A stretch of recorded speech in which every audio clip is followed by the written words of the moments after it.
Glória a Deus, a paz do Senhor Jesus, igreja. Amém. É uma alegria para mim, uma honra poder estar aqui nessa noite. Eu quero render graças a Deus por essa oportunidade.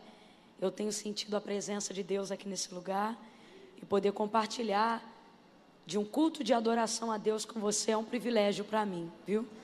Uma alegria conhecer essa igreja que dentro de pouco tempo tem sido tão bem falada em todo o Brasil. Isso é uma honra muito grande. Ao pastor Alexandre, a sua esposa, a pastora Ana Cláudia, Deus abençoe a vida de vocês. Eu falei para a pastora Ana Cláudia, eu falei, Regina é minha amiga, minha companheira, parceira de oração, minha ajudante. Fica de pé rapidinho, Regina. Essa é a Regina, senta para não ficar vaidosa. Mais conhecida como Nutella. E alguém pensa, irmã, é porque é moreninha, é um doce? Eu digo, não, é porque é mole.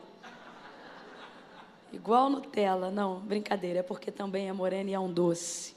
E eu disse, Regina, o que tu tem de nega, a pastora Ana Cláudia tem de leitinho. Uma pensa, uma brancura, né? Parece até um leitinho. Deus abençoe, é um prazer conhecê-los, viu? Rever também aqui o pastor Odilon, a quem eu já tive o prazer, tenho o prazer de conhecer há algum tempo. É um prazer. Deus continue abençoando sua casa. A todos os pastores aqui que caminham na mesma visão do pastor Alexandre. A gente percebe isso no comportamento dos pastores em adoração na igreja.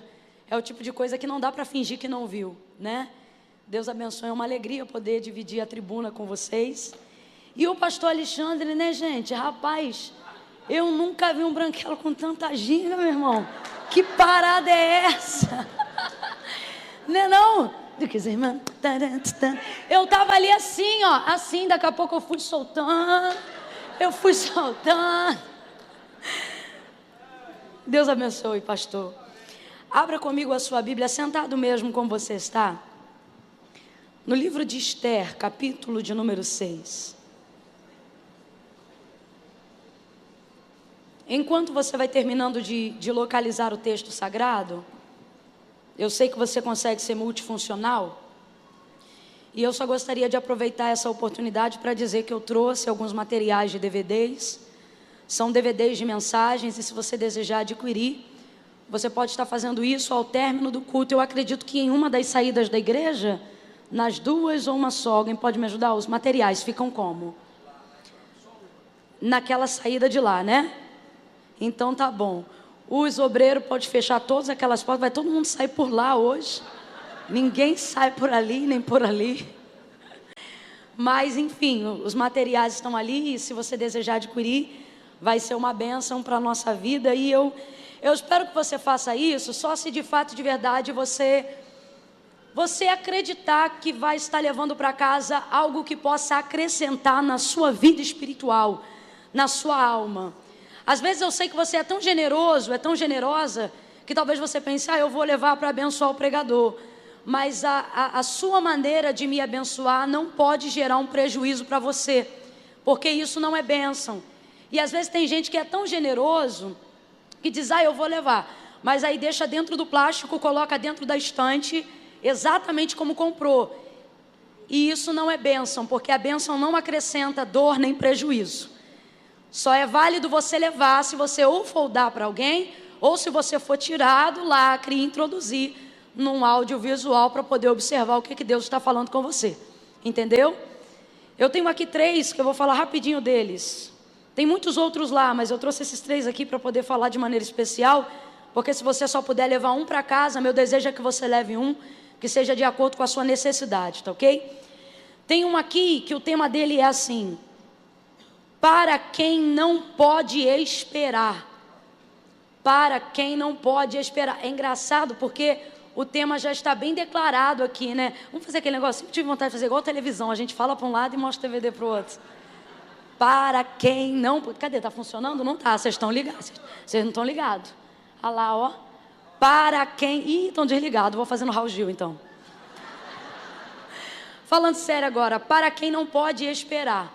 É uma mensagem para quem... olha lá, ficou nervoso. Aí ele agora arrebentou a boca do balão. Obrigada. Para quem não pode esperar, é uma mensagem para quem não pode esperar. Às vezes o pessoal vai lá na banca e diz: irmã, esse aqui é para quem? Aqui a gente fala sobre Mateus capítulo 15, a mulher cananeia. A mulher cananeia, ela mudou a minha vida. A história da vida dela mexeu com a história da minha vida. Quando eu observei a história da mulher cananeia, o Senhor, Ele falou comigo: minha filha, perceba uma coisa na história dessa mulher. Quando eu entro no caminho de alguém, eu faço na vida dessa pessoa o que eu quiser fazer.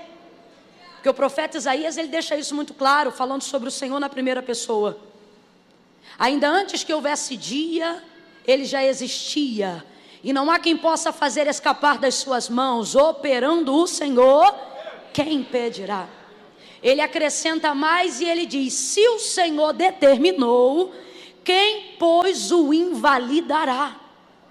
Então o Senhor falou comigo: veja, quando eu decido fazer alguma coisa na vida de alguém, eu faço na vida dessa pessoa o que eu quiser fazer. Ele olhou para Zaqueu, numa rua onde tinham aproximadamente 40 casas sacerdotais, e ele escolheu o cobrador de impostos. Ele disse: Zaqueu, desce depressa, porque hoje me convém, eu quero, a decisão é minha. Entrar na tua casa, e entrou ou não entrou? E fez segundo a sua vontade na casa e na vida de Zaqueu. Por quê? Porque quando Deus quer fazer alguma coisa na vida de alguém, Ele faz. E aí ele disse para mim: minha filha, quando eu entro no caminho de alguém, eu faço na vida dessa pessoa o que eu quiser fazer. E o que isso tem a ver com a vida da mulher cananeia? O avesso. Porque não foi ele que entrou no caminho dela, foi ela que entrou no caminho dele. Então ele me disse: isso eu levo para a minha vida. Quando eu entro no caminho de alguém, eu faço na vida dessa pessoa o que eu quiser fazer. Mas quando esse alguém entra no meu caminho, eu faço por essa pessoa até o que eu não tinha que fazer. Foi mais ou menos o que aconteceu com a cananeia, porque ele não tinha obrigação nenhuma de libertar uma mulher de sangue cananeu. Ele veio primeiro para os seus. Ela receberia depois da crucificação. Assim como o sangue vertido por eles também foi vertido a nós, e por isso fomos chamados filhos por adoção, assim também chegaria para ela. Porém, ela tinha uma filha miseravelmente endemoniada em casa, então ela não podia esperar. É como se ele dissesse assim: aguarda, a sua hora vai chegar. Não, mas o senhor não está entendendo, eu não posso esperar. Fica aí na sua, que em breve a luz que brilha para os judeus vai resplandecer para os gentios. Não, o senhor não está entendendo, eu tenho uma filha endemoniada agora. Só estou parafraseando para você entender. Então isso aqui é para quem não pode esperar. Aqui a gente ensina, à luz da palavra de Deus, como se interpela Jesus. Porque se interpelar do jeito errado, ele também passa por cima igual um rolo compressor. Para quem não pode esperar. Tem um outro aqui: virtuosas de A a Z. Só os casados digam glória a Deus. Só os que querem casar digam aleluia. É para ambos, tá bom? Para os casados, a gente aqui dá uma receita de como ter uma vida feliz, baseada nas escrituras sagradas, nas palavras da mãe de Lemuel, no livro de Provérbios, capítulo de número 31. E aqui a gente também libera uma palavra para aquelas que desejam casar-se. Não é para quem quer ter carro para andar, é para quem deseja casar. Não é para quem quer beijar na boca, é para quem deseja casar. Mãe Camila, mas isso tudo não são privilégios do casamento? São para quem deseja casar. Para quem não deseja, o casamento vira um fardo. Então é para quem deseja casar, tá? Aqui a gente fala principalmente aos casados, mas libera uma palavra de revelação aos solteiros. Tem gente que diz: irmã Camila, eu estou esperando e nada acontece. Amada, o texto diz: mulher virtuosa. Quem aqui achou um rubi na calçada vindo para a igreja hoje? E um diamante na esquina, você viu? Alguém pegou uma esmeralda no meio do caminho? Dá uma olhada na beira do caminho, vê se tem um diamante, alguma... Não tem. Joia rara é escondida. Irmã Camila, não entendi. O Senhor disse: eu não estou demorando, eu estou preparando um bom cavador para você, minha filha. Tá bom? E ergue-te. Uma mensagem muito forte que o Senhor ministrou ao nosso coração sobre a justiça de Deus. Não é a vingança de Deus, é a justiça de Deus. A justiça de Deus ele é Jeová Tsidekenu, Tsidekenu Yahvé. É interessante porque quando você vai estudar a palavra Tsidekenu, ela não é justiça apenas como nós falamos no vocábulo português, mas ela sugere equilíbrio, o que significa que Jeová é nossa justiça, não é apenas justiça para deixar um bem e outro mal, porque isso é trapo de imundície. A nossa justiça é assim. Na nossa justiça, para alguém vencer, alguém tem que perder. Na nossa justiça, para alguém ganhar, alguém tem que falir. Na nossa justiça, para a justiça ser feita, alguém tem que ficar preso, né? Isso não é justiça de Deus. A justiça de Deus é equilibrada. O nosso Deus é um Deus de balanças fiéis. Esse é o termo Tsidekenu. Balança fiel. Irmã Camila, mas você está dizendo que Deus não mata? Está dizendo que, claro que não, Deus faz tudo isso, mas isso não é justiça, é execução do juízo, é outra coisa. Então aqui a gente ensina através da vida de Agar, Sara e Abraão, que o Deus de justiça vai trazer equilíbrio. Para poder honrar Agar, ele não destruiu Sara. Para fazer honrar Sara, ele não aniquilou Agar. E não colocou Abraão no meio desse fogo cruzado. Ele foi um Deus que estabeleceu um tempo de equidade, de balanças fiéis para a vida de Agar, de Sara e de Abraão. Ergue-te é uma mensagem para quem está esperando uma mão, mas não virá. Ergue-te é uma mensagem para quem está esperando uma ligação, mas ninguém vai dar. Ergue-te é uma mensagem para quem está esperando uma visita, mas não há quem se prontifique. Ergue-te é uma mensagem para quem vai ter que aprender a levantar-se sozinho no meio do deserto. Tá bom? Esther, capítulo de número 6. Quem achou, diga amém. Gente, esse virtuoso eu queria dar para a primeira solteira corajosa que tivesse coragem de sair do lugar e vir aqui correndo pegar. Vem. Ai, meu Deus. Pai santo. Vai lá onde está o material e pega outro. Pronto. Que a coragem dela foi grande. Varão, separa um virtuoso aí que essa moça de conjunto de moletom é dela. Isso. Esther, capítulo de número 6. Quem achou pode dar um amém? Amém.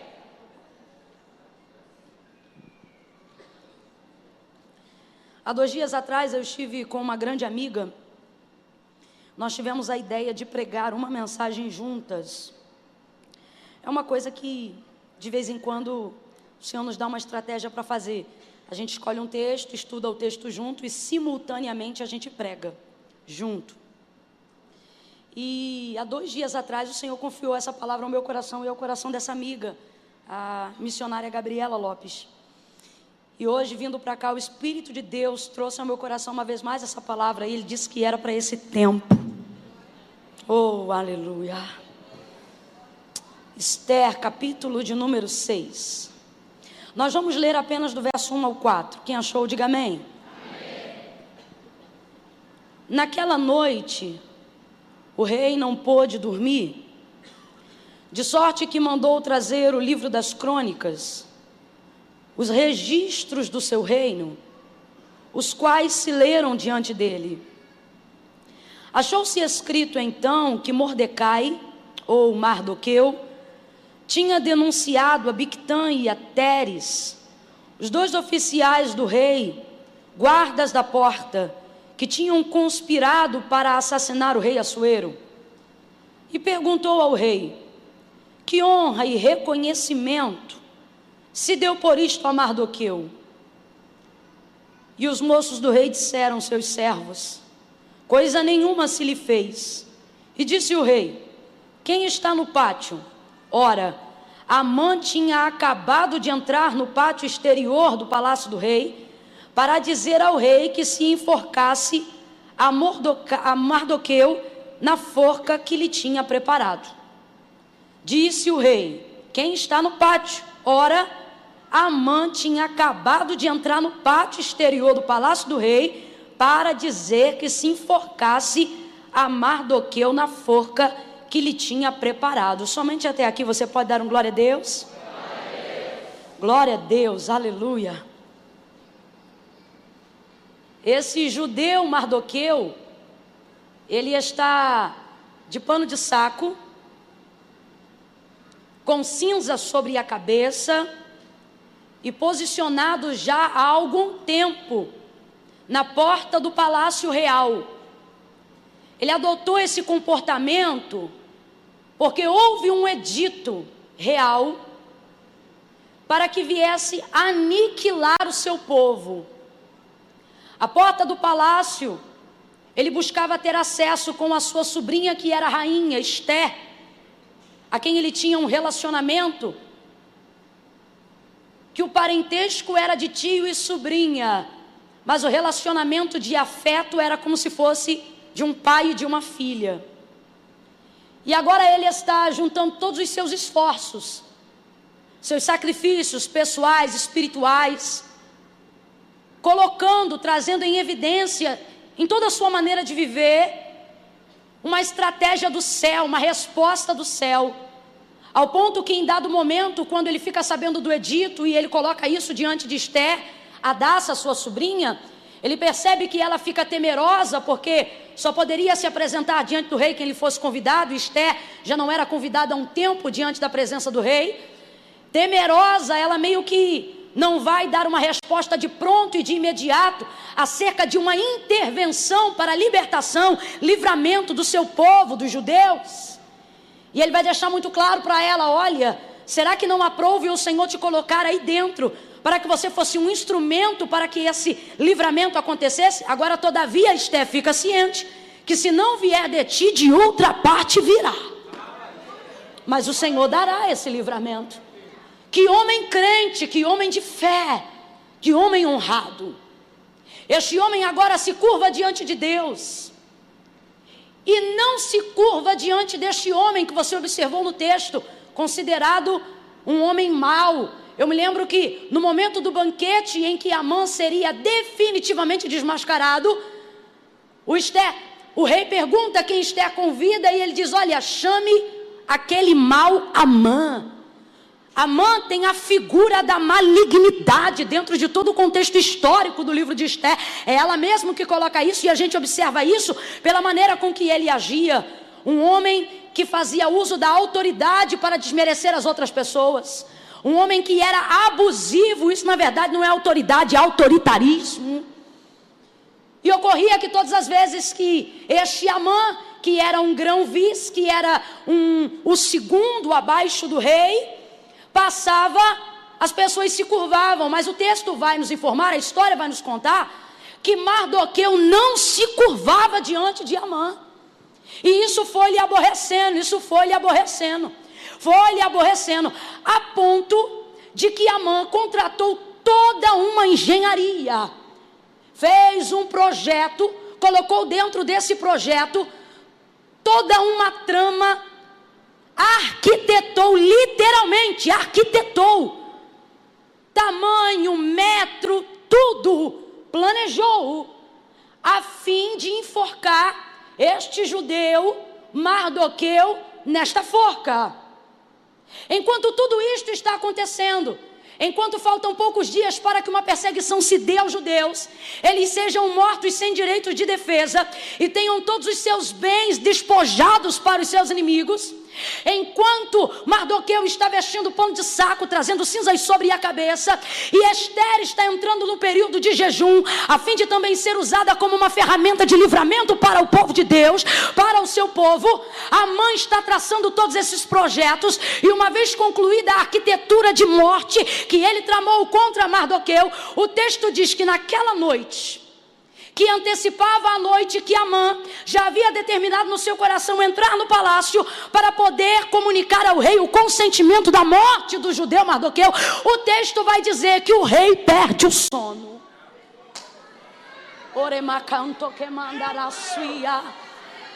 O rei perde o sono e ele diz: traga-me o livro das crônicas. Para ficar bem simples, para todo mundo entender, abra a sua boca e diga: o livro dos registros. Diga: registro. Traga-me o livro das crônicas, o livro do registro. Vem os seus servos, colocam o livro das crônicas, o registro. O que é o registro? O registro é quando você deixa anotado um feito tão grande que não pôde passar desapercebido. Um feito tão importante que desencadeou alguma coisa. Um feito tão importante que precisa ser colocado em linhas. Quando você pensa algo e guarda para você, o pensamento é seu. Quando você registra algo, você está fazendo questão que alguém tenha conhecimento sobre aquilo. Ele agora vai começar a meditar e vai observar os registros.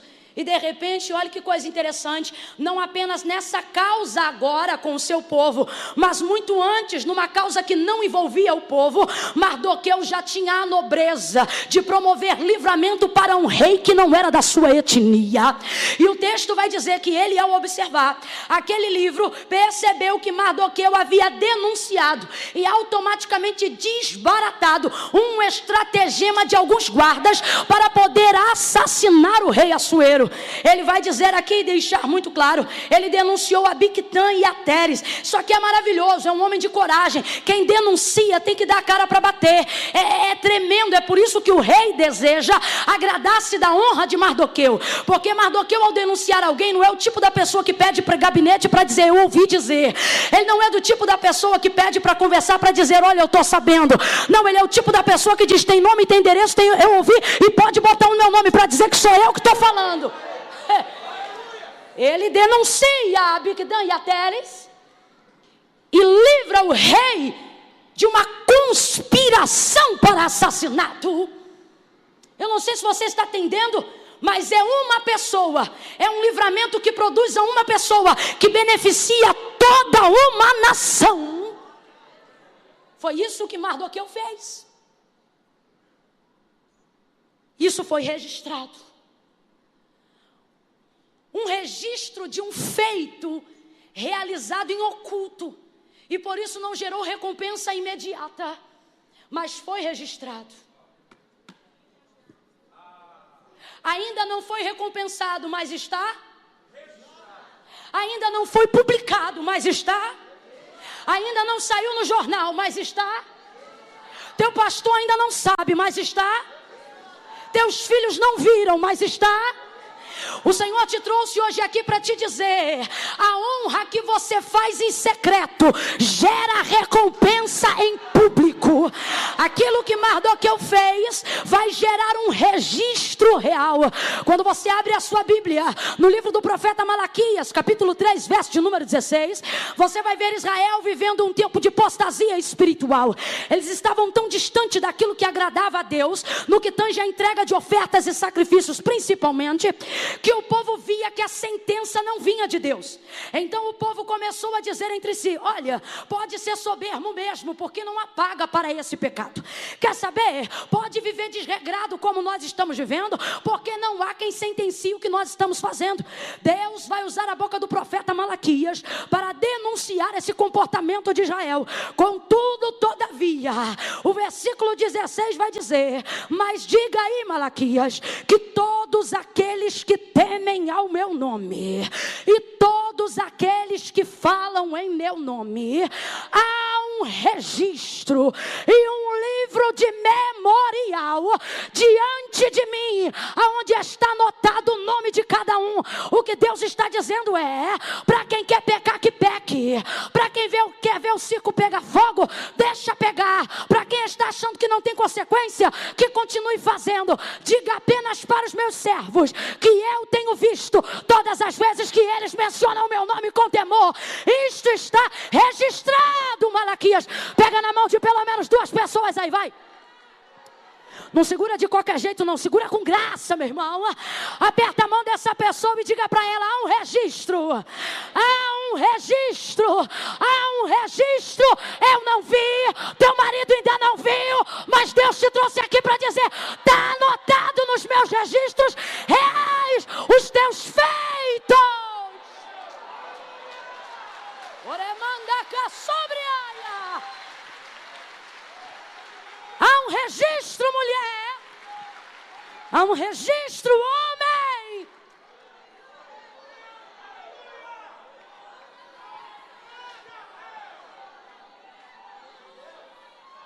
Davi, em dias de lamento,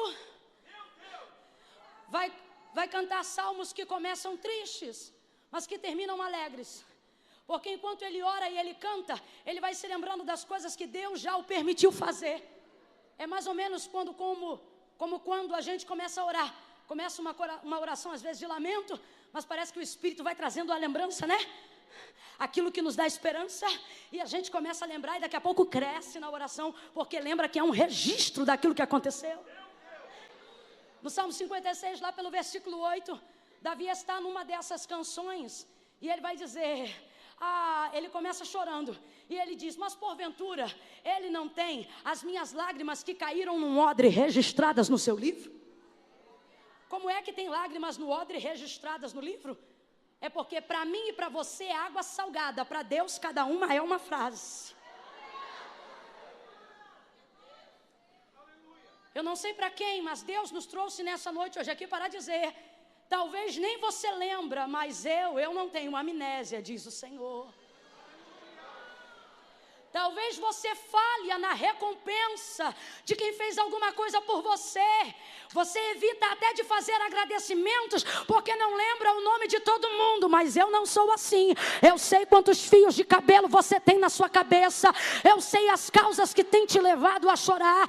E eu vejo aquilo que tu tem feito em oculto.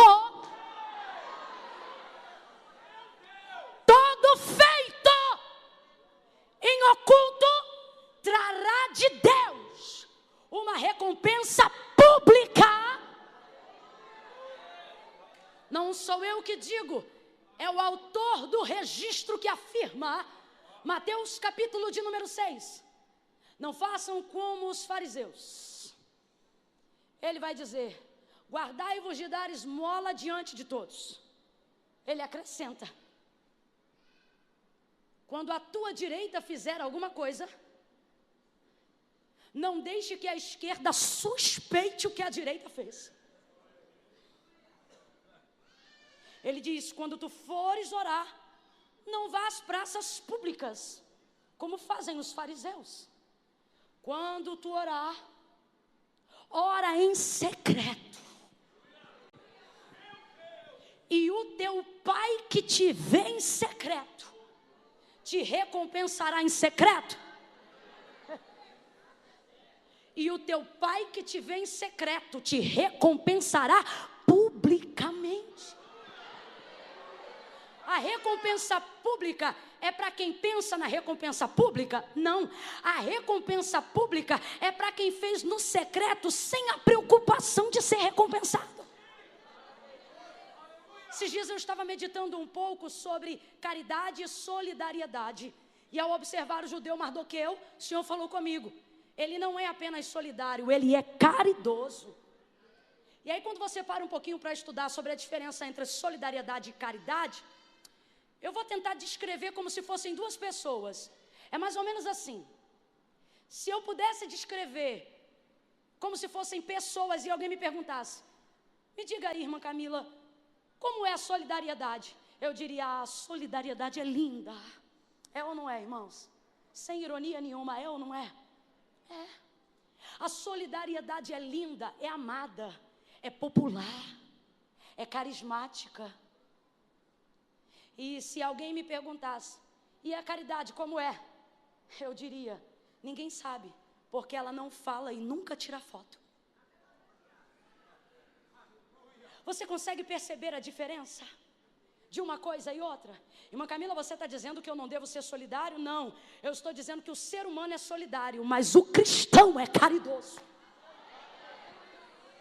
Mardoqueu consegue entender essa diferença, e é por causa desses feitos que agora o céu se move em prol de lhe trazer uma recompensa pública.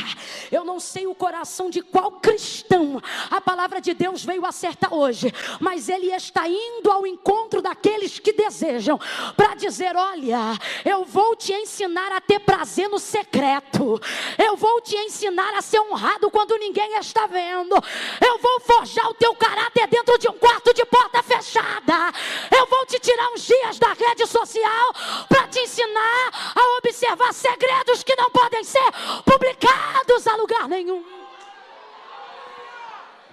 E em tempo oportuno, você vai ver que o teu pai que registra em secreto te recompensará publicamente. Oh, aleluia. Enquanto o rei vê aquilo e pensa, e agora? Foi feita alguma coisa por esse homem? Não. a mente dele começa a trabalhar. E o que é que eu vou fazer por esse homem?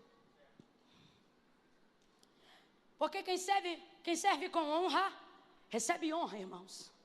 Jesus vai dizer a quem honra, ele diz a quem honra elogio, a quem honra dinheiro, a quem honra cargo. Não, a quem honra, honra. A única moeda que paga honra é honra. E ele agora vai procurar uma maneira de honrar esse homem que lhe honrou. E ele começa a pensar: o que eu vou fazer para honrar esse homem? O que eu vou fazer para honrar esse homem? Enquanto ele está pensando em si, ele já estabeleceu um decreto. Qual decreto? Eu vou honrar ele. Eu ainda não sei o que eu vou fazer, mas que eu vou honrar ele, eu vou. Dentro dele, ele já estabeleceu um decreto. Ocorre que ele quer uma ajuda para saber de que forma ele pode estabelecer o decreto do seu coração. E aí ele pergunta: tem alguém aí fora? E os guardas respondem: Amã acabou de chegar. A gente leu aqui que Amã tinha acabado de chegar, por quê? Porque ele queria falar do projeto da forca que preparou para Mardoqueu. Quem lembra disso, diga glória a Deus. Só que enquanto ele vem para trazer um projeto, o rei já estabeleceu um decreto. Enquanto ele vem com um projeto, o rei já determinou em seu coração fazer algo para honrar a Mardoqueu. Às vezes a gente se preocupa com os projetos do nosso adversário em nossa direção. E a gente pensa: rapaz, eu sei que estão projetando, eu sei que estão falando, eu sei que estão arquitetando. Só que pare para analisar: o que o inimigo tem? Um projeto. O que Mardoqueu tem? Um feito. Um projeto nunca será maior do que o feito. O nome de Mardoqueu não está nos registros reais, porque ele tinha projetos. O nome de Mardoqueu está nos registros reais, porque ele tinha projetos não entram nos registros. O que entra nos registros são realizações. Quando você vai contratar alguém, quando você deseja ter alguém do seu lado, você escolhe alguém que tem projetos ou alguém que tem realizações. Que obreiro é bom, pastor? O obreiro que diz: pensei nisso, pensei nisso, pensei nisso, pensei aquilo. Ou o obreiro que diz: já fiz isso, já fiz isso, já fiz isso e já fiz aquilo. O que o inimigo tem é um projeto.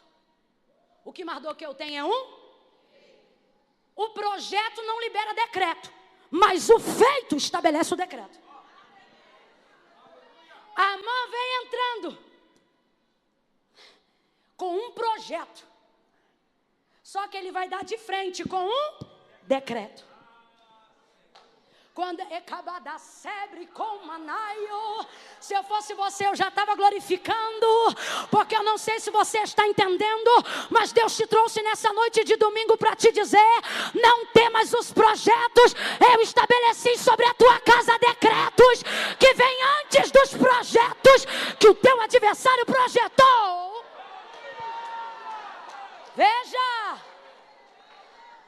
o projeto é engenhoso. O projeto já está praticamente executado, mas ele será interpelado por um decreto. Amã e nem ninguém que execute um projeto está habilitado para realizar um decreto, a não ser o rei. Da boca de quem sai um decreto? Da boca da única pessoa que pode determinar o fim de alguma coisa. Decreto é pontuar.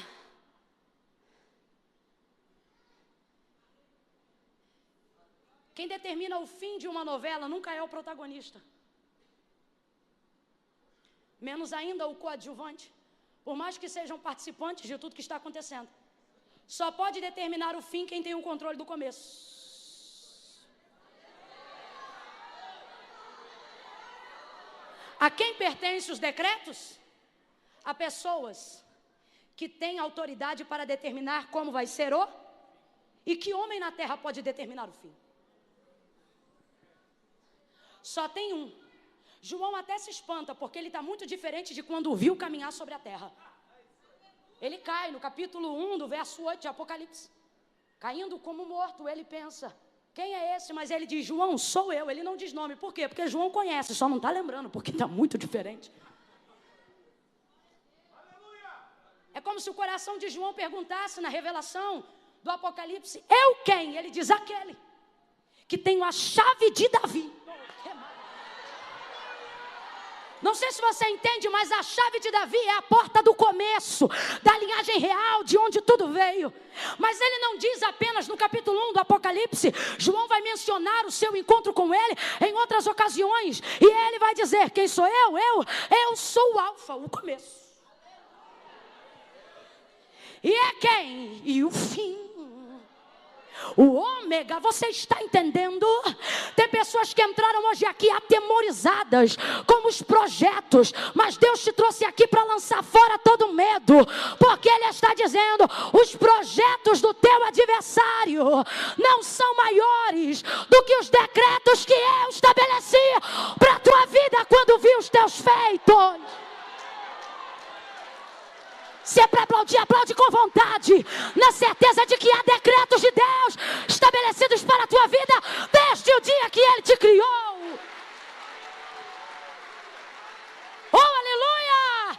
Você não faz parte de um processo aleatório, garoto. Você não faz parte de um processo aleatório de nascimento, menina. Mas a minha mãe não me queria, a tua mãe não te queria, mas o pai já te sondava antes de você entrar no ventre do seu pai e da sua mãe. Todos os projetos que permeiam a sua vida não passam disso, de projetos. Ele vai chamar a Jeremias, vai deixar muito claro. Jeremias, aonde eu te mandaria, você vai. O que eu te mandar dizer, você diz. Onde eu te mandar entrar, você entra. De onde eu te mandar retirar, tu retira. Ele diz, se eu te mandar edificar, tu edifica. Quando eu mandar derrubar, tu derruba. A profecia é muito forte. E ele diz, Senhor, eu sou uma criança. Ele diz, não digas eu sou uma criança. Porque antes que te formasse. Quando a mãe entra, ele vem com projetos, com questões circunstanciais. Quando ele encontra o rei não tem questões circunstanciais. O rei tem feitos substanciais. Então veja, os projetos dele perdem o efeito diante dos decretos do rei. Olha ele dizendo, Jeremias, antes que te formasse no ventre, eu te conheci. E as nações te dei. Jeremias, se você não for até as nações virão até você, porque eu já uni vocês. Tem gente aqui que está perturbado da mente, pensando, mas fizeram isso, a circunstância é assim, o jeito é assado e desse jeito não vai dar. O Senhor está dizendo questões circunstanciais. Eu me lembro quando o Senhor chamou a Moisés no meio da sarça e disse, Moisés, vai porque tu serás o libertador do meu povo. Ele diz, Senhor, eu não sei falar. E a ira do Senhor se acendeu contra Moisés, diz o texto. Por quê? Porque Deus fica, eu vou usar um termo só para a gente entender, indignado de ver a gente apresentando questões circunstanciais diante de palavras substanciais. A palavra é, eu te chamei. Ele diz, olha, mas eu não sei falar. Aí a ira do Senhor se acende contra Moisés e diz, quem fez a boca do que fala, Moisés? Não fui eu, Senhor. Quem fez a boca do mundo, Moisés? Eu não sei se você está entendendo, mas o que Deus está dizendo é, Moisés, eu não estou te chamando porque você fala, porque se você fosse mudo, isso também não seria empecilho para eu te usar. É você, meu filho.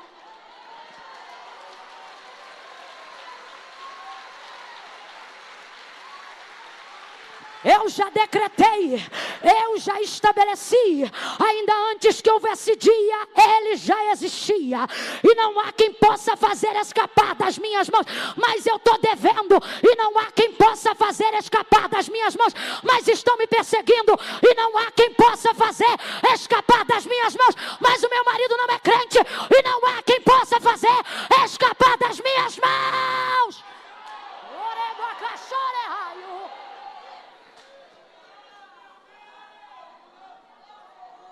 Você se sente ameaçado, porque o inimigo sabe o poder de um decreto. É por isso que ele lança contra você projetos com cara de decretos. Então ele vem com um nível de ameaça, como se aquilo estivesse decretado. Eu vou matar, eu vou destruir, eu vou acabar, eu vou eliminar. É assim que ele age, ele já age assim há muito tempo. Quando você observa o livro de 2 Reis, capítulo de número 20, se eu não me engano, 1 Reis 20, você vai observar um homem chamado Ben-Hadad, que se levanta contra o rei de Israel, Acabe, naquela ocasião, e ele manda um mensageiro liberar para Acabe um decreto. Fala para ele que amanhã, antes do meio-dia, tudo que é dele é meu, e todo o povo desta terra se tornará escravo do meu reino. Acabe, ao ouvir aquilo, frouxo como era, manda mensagem de paz. Quando o inimigo manda mensagem de guerra, não devolva a mensagem de paz. Tem gente que prefere ficar quietinho para evitar o estardalhaço. Você pode levantar bandeira branca para qualquer ser humano nessa terra, mas quando o inferno levantar, com ele não tem paz, é guerra. E ele diz, Acabe então vai ficar com medo. Ele diz, meu irmão, vai chamar o inimigo de irmão. Meu irmão, não faz isso não, minha casa é tua, meus filhos são teus. Fica comigo, fica à vontade, vamos jantar, vamos almoçar. Quando você tenta estabelecer paz num reino espiritual que deseja te armar guerra, ele não retroage nem se aliança, ele expande o território. Antes era só a parte de Israel. Aí agora ele manda um segundo recado e ele diz assim, agora porque tu disseste que é meu irmão, fica ciente que amanhã, antes do meio-dia, o pó de Samaria não será o suficiente para conter embaixo dos meus pés. Ele estava numa parte e entrou agora na outra. Acabe fica cheio de medo, o profeta se levanta. O profeta que o Senhor envia diz para ele, pode ir contra eles. E aí ele pergunta, mas quem ataca, eu ou eles? Aí o profeta diz, quem ataca é a gente. Mas quem começou foi ele, exatamente. Quem pode entender? Quem pode entender? Às vezes alguém não entende a estratégia de ataque da igreja. Às vezes alguém não entende a estratégia de ataque da oração nas regiões celestiais. E diz, mas por que você ora assim? Mas por que você fala assim? Eu falo assim porque aqui você está vendo eu atacando. Mas não sabe que quem começou foi ele. Quem ameaçou foi ele. Ele se levanta contra o exército.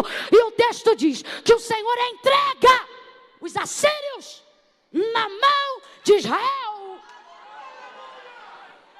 Os assírios saem em fuga, são eliminados. Cabo de um ano, passa a revista.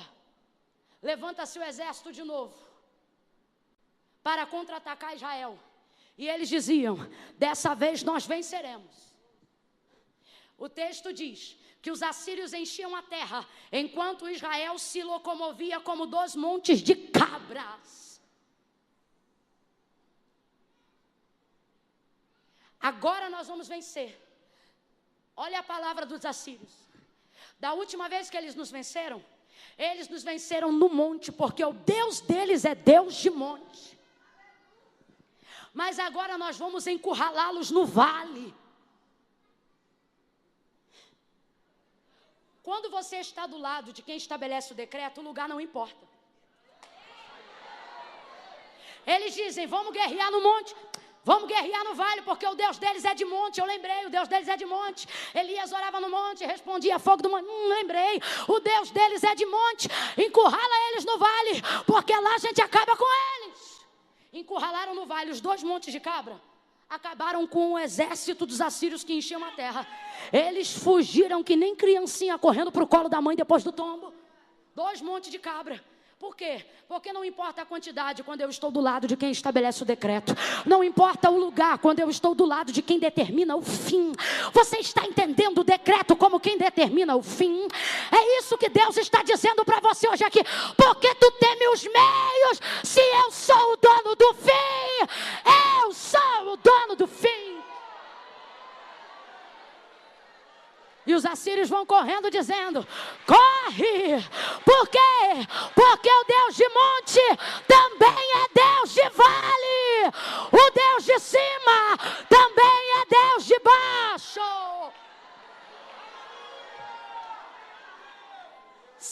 correndo. Agora eu não te contei um versículo interessante nesse contexto, sabe qual? Antes de meio-dia, quando se deu a guerra, os 32 reis que andavam com Ben-Hadad já estavam bebendo entre as tendas. Por quê? Eles tinham certeza que não tinha como 2 montes de cabra vencer uma multidão que enche a terra. São 32 reis, contando 33 com Ben-Hadad contra um Acabe. Mas é que não é Acabe. Sabe por que eles estão bebendo? É comportamento que só se fazia depois da guerra.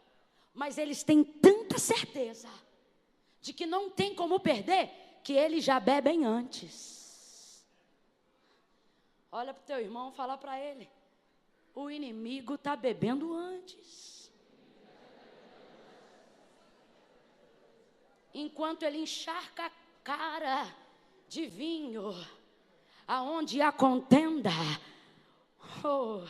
a gente vai se enchendo do Espírito. Botou para correr, meu irmão. Com Senaqueribe foi a mesma coisa. Senaqueribe tem um histórico. Ele chega com a afronta e ele diz assim: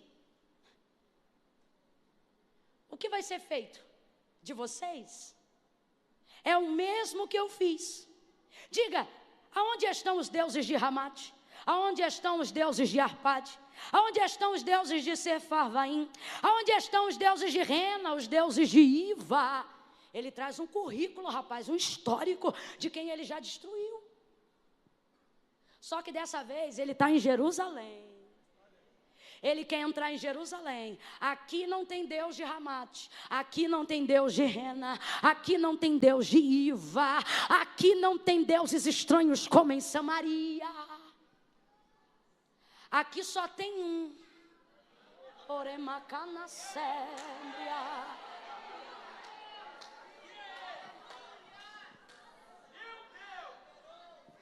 O que é que o Senhor fez? Como um anzol, lhe pôs um freio e lhe puxou de ré pelo caminho que veio. Deus nos trouxe hoje aqui para lembrar que o Deus que você serve é o Deus do início, do meio e do fim. Juízes capítulo 6, Gideão conhecido como Jerubbaal. Jerubbaal, destruidor de altares de Baal. Quando o Senhor lhe apareceu no terreno de seu pai, ele acabou com o altar de Baal. No outro dia, os anciãos e os demais adoradores de Baal da cidade se levantaram para dar cabo da vida de Gideão, que por eles ficou conhecido como Jerubbaal. Joás, que também era adorador de Baal, quis poupar a vida de seu filho, se colocou à frente de Gideão e usou as seguintes palavras: agora vocês vão contender por Baal? Agora são vocês que vão pelejar a peleja de Baal? E aí eu fico impressionada, porque para proteger o filho, ele diz para eles: pois se Baal é Deus, que se defenda. Aí eu te pergunto, Baal se defendeu de Gideão? Baal se defendeu da marreta? Baal se defendeu de alguma coisa? Não, porque o Senhor já havia dito para Israel: não cai na deles, porque eles têm boca, mas não falam, ouvidos, mas não ouvem, pés, mas não caminham, mãos, mas não apalpam, antes precisam ser carregados por aqueles que foram criados. E o nosso Deus nos trouxe aqui para lembrar da sua grandeza, e Ele está dizendo em contrapartida a isto: Ele tem olhos como chama de fogo, Ele tem os seus pés como latão reluzente, e na sua coxa direita está escrito: Rei dos reis, Senhor dos senhores. Levante a sua mão para adorar ao Deus que fala, ao Deus que defende, ao Deus que julga, ao Deus que protege você, e que nessa noite está desfazendo projetos pelo poder dos seus decretos. Oh, aleluia! Oh, aleluia! Aleluia! Aleluia! Oh, aleluia! Adore esse Deus!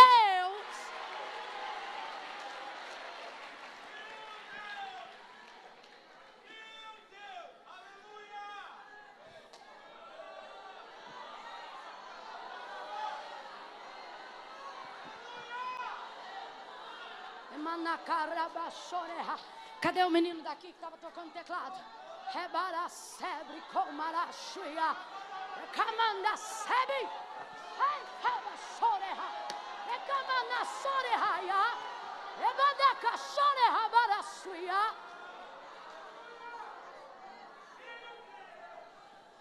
Os decretos, isso aqui é aspas, tá? Aqui, ó.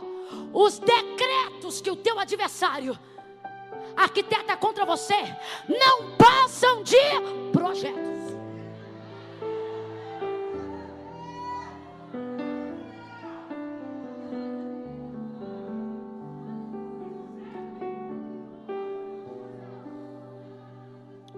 Um pouquinho só mais baixinho. E não quero nada lento com estilo de casamento, não. Faz um bom aí. Por aí, é mais ou menos assim. Mas tem que ser baixinho, que ainda não tá acabando. Calma aí.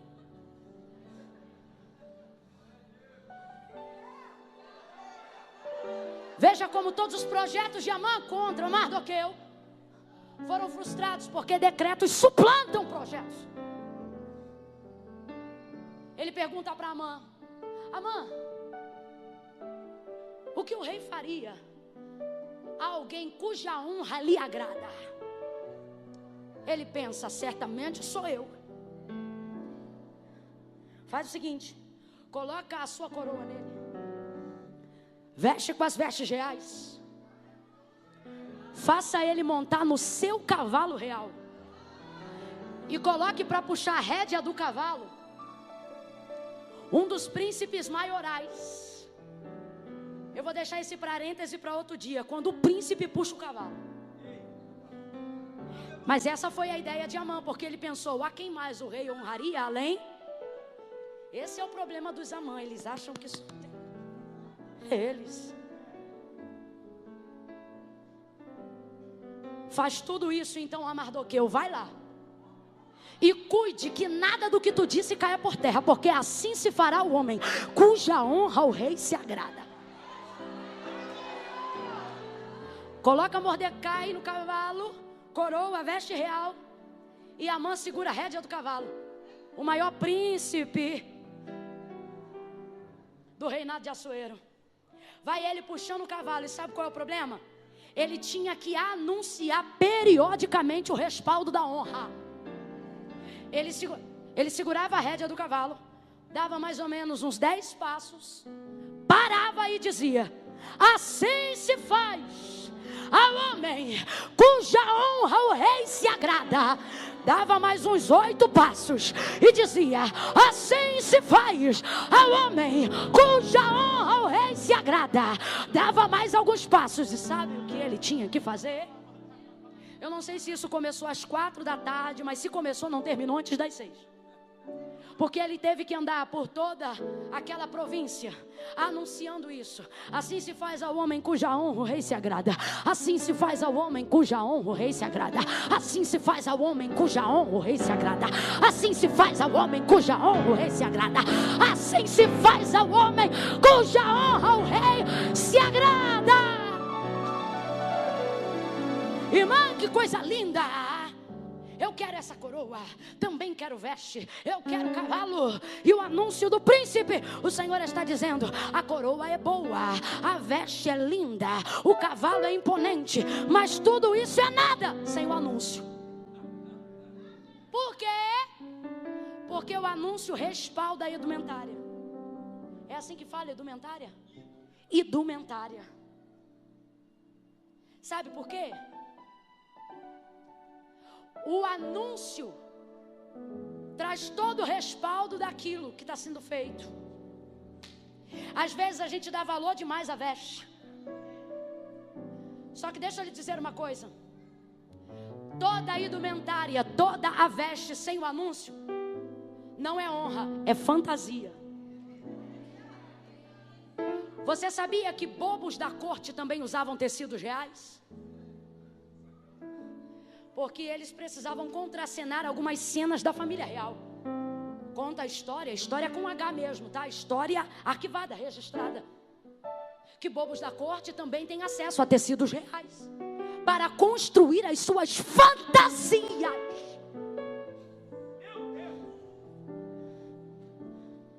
cara de brisa não combina com crente no culto. Eu vou falar bem rasgado que é para todo mundo entender. Tem muita gente achando que está na realeza porque está com as vestes, mas sem o respaldo do rei. É bobo da corte, é fantasia. Para ter honra tem que ser respaldado pelo rei. Nenhuma autoridade na terra ocupa nenhum lugar de honra se antes de ocupar, primeiro não ser anunciada. Quem chega primeiro, a coroa ou o anúncio? Quem chega primeiro, o cavalo ou o anúncio de Amã? O anúncio do rei? O anúncio. Porque ele respalda a coroa, ele respalda a veste, ele respalda o cavalo, ele respalda a honra. Honra tem que ter respaldo. Nenhuma autoridade na terra ocupa lugar de honra sem ser anunciado. Até eu que não sou nada, não cheguei aqui e disse: olha, hoje quem vai pregar sou eu. Não. Hoje está conosco a irmã Camila, vem. Você já viu o presidente fazer um anúncio sem ser primeiro anunciado por alguém? Quando a presidência da república vai falar, os jornais são obrigados a interromper o programa fazendo um anúncio para respaldar a honra da autoridade. Leva mal não, irmão, é desse jeito que eu estou falando. Tem muito bobo da corte fantasiado querendo dizer que é da realeza. Cadê o respaldo? Cadê a mensagem do rei? Eu não quero viver uma vida de vitória em Deus por fidelidade, porque aí é caráter de Deus, Ele é fiel. Eu não quero viver uma vida de vitória em Deus pautada apenas na sua misericórdia, porque aí é da parte de Deus. Coisa boa é viver do seu agrado, porque aí não é apenas fazer porque Ele quer, é porque Ele faz, é fazer porque Ele se agrada. Respaldo. Cadê o respaldo, irmão? Mardoqueu tem respaldo, e o Senhor nos trouxe hoje aqui para te dizer: a tua honra não vai caber especulações. Eu vou deixar claro que foi eu que dei, que foi eu que fiz, que foi eu que levantei. Chega de viver num mundo de fantasia. O bordão na mão o bordão de Eliseu, o cajado de Eliseu na mão de Geazi é fantasia. Eliseu diz: Geazi, vai lá, pega o meu cajado e deita sobre o filho da sunamita. Ele deita sobre o menino, e aí, o que acontece? Porque tem cajado, mas não tem respaldo. Aí você vai dizer: irmã Camila, nada a ver. Pode ser que Deus não quisesse fazer. Não, é do jeito que eu estou te falando. Tem que ter respaldo. Sabe por quê? O mesmo Eliseu vai usar uma coisa que não era dele e até a partida de Elias. Elias sobe, a capa desce. Olha o contraste. O cajado na mão de Eliseu não faz nada, é fantasia. Perdão, o cajado de Eliseu na mão de Geazi não faz nada, é fantasia. Mas a capa de Elias na mão de Eliseu abre o Jordão. É Deus dizendo: quem tem respaldo? Quem tem respaldo? Quem tem respaldo?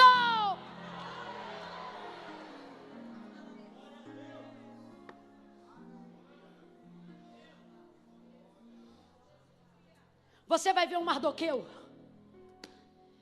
que não se preocupa em saber se a mãe está projetando alguma coisa contra ele ou não. Nem vou entrar nisso. Mas tem muita gente aqui usando o seu tempo para tentar desfazer o que sabe que o inimigo está projetando. Hoje Deus está te fazendo um convite. Ele está dizendo: vem caminhar para as coisas do reino. Posso te falar uma coisa? Se porventura dessa vida Mardoqueu se preocupasse com os projetos de Amã, eles lhe seriam distrações para que as questões do reino não fossem resolvidas. Agora eu te pergunto: o que são maiores? Projetos pessoais ou projetos de nação? Nação. Quando há um tempo atrás nós estivemos na campanha de reeleição à presidência da república, eu fiz uma postagem da seguinte maneira: o que me preocupa são 53 milhões de brasileiros preocupados com a sua casa. Porque eu estava mencionando um plano do governo que atraía uma quantidade grande de votos para um presidente em questão que já havia provado que não estava tendo qualificação para dar continuidade. E aí eu disse o seguinte: o que me preocupa são os 53 milhões preocupados com as suas casas, esquecendo que as suas casas moram no Brasil. Irmã Camila, o que isso significa? Eu quero dizer que a causa coletiva te inclui, queridão. Se Mardoqueu, abre a mente, que eu estou contando com a tua inteligência. Se por algum acaso da vida Mardoqueu se distrai, como muitas vezes nós fazemos, em querer desfazer o que o inimigo tem feito, ele poderia defender a si próprio por um tempo, mas perderia todo o povo e automaticamente perderia a si mesmo, porque ele também era judeu. Agora, quando ele luta pelo todo, ao salvar o todo, ele salva. É gente envolvida com muita picuinha pessoal. São pessoas que não estão entendendo que os projetos de Satanás contra a sua vida são distrações para te tirar do foco em que a causa do reino é maior. Olhe para pelo menos duas pessoas e fala bem alto para ela ouvir. Diga para ela: a causa do reino é maior. Não, você ficou sem graça. Olha para ela e diga: a causa do reino é maior. Deus te deu a alegria de te colocar numa causa que é maior do que você. Para fazer parte do reino, você precisa entender que o reino é maior que seu ego. Você sabe por que tem gente que se sente muito ofendida? Porque o ego é muito grande. Ele acha que tudo é sobre ele. Quanto maior a ferida, maior o orgulho. Porque você sempre pensa: você viu, foi para me atingir aquilo ali. Eu vou dar-lhe uma resposta agora aqui no Face, porque eu sei que aquilo ali foi para mim. Printou a tela do WhatsApp e manda para mim, que eu estou fazendo um dossiê para acabar com ela. Sai dessas coisas que tem o teu tamanho. Que tamanho, irmã Camila? Pequenas, mas o Pai te concedeu um projeto maior do que você. E se Ele está te confiando isso, é porque Ele acredita na grandeza do seu espírito. Porque a sua alma é individualista, mas o seu espírito é agregador. Porque em ti há espírito de vida, espírito de excelência, espírito de reino. Eclectic, whimsical, vibrant, electronic bass, marimba, and songs feel creative, vibrant, and eclectic track that fuses the warm melodic elements of indie folk pop with the rhythmic intricacies of math, reggae, rave, incorporate playful candy crunk beats and witch house atmospheric layers of craft. A whimsical soundscape, use acoustic guitar and marimba for a light organic feel, while electronics and beats drive the rhythm.